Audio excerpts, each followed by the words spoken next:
ګیان او برمل د پکتیکا هغه ولسوالۍ دي چې په تیرو 100 کلونو کې دلته روغتیایي خدمات کمزوري او کمرنګه وو، خو له زلزلې وروسته د سیمې ته بیلابیل روغتیا پالان تللي دي. خلک وایي ماشومانو ته یې په دې وروستیو کې د اسهالاتو ناروغۍ پیدا شوې دي، خو روغتیایي ټیمونه یې په وخت درملنه کوي.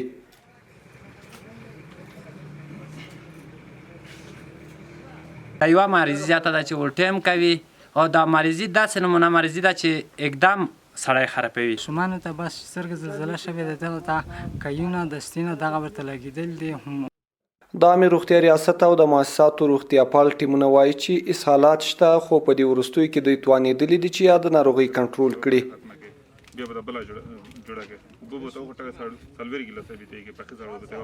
اولو کې دا واقعیت ډېر اوس انشاءالله سوکه کنټرولېږي.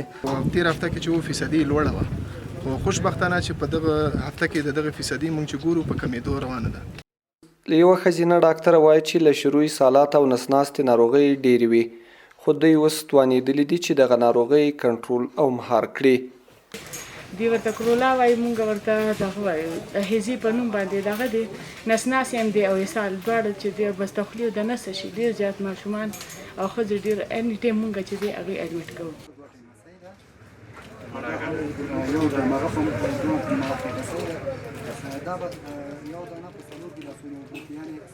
دا د پکتیکا ولایت د ګیان ولسوالۍ روغتیایي کمپ ده. د دې سیمې اوسیدونکي هم وایي چې د دوی ناروغان په ځانګړي ډول هغه ماشومان چې دوی په اسهالاتو باندې اخته دي په همدغه کمپ کې تداوي کیږي. موږ دا شیبه په همغه خیمه کې ولاړ یو، کومه خیمه چې دلته د ښځینه ډاکټرانو له لوري چې د ناروغانو درملنه کیږي، او دا شیبه تاسو عملاً ګورئ چې دلته د دې سیمې ځینې میرمنې راغلي دي او په همدغه کمپ کې تداوي کیږي. رحیم خان خوشحال، د افغانستان ملي راډیو تلویزیون، د پکتیکا ګیان ولسوالۍ روغتیایي کمپ.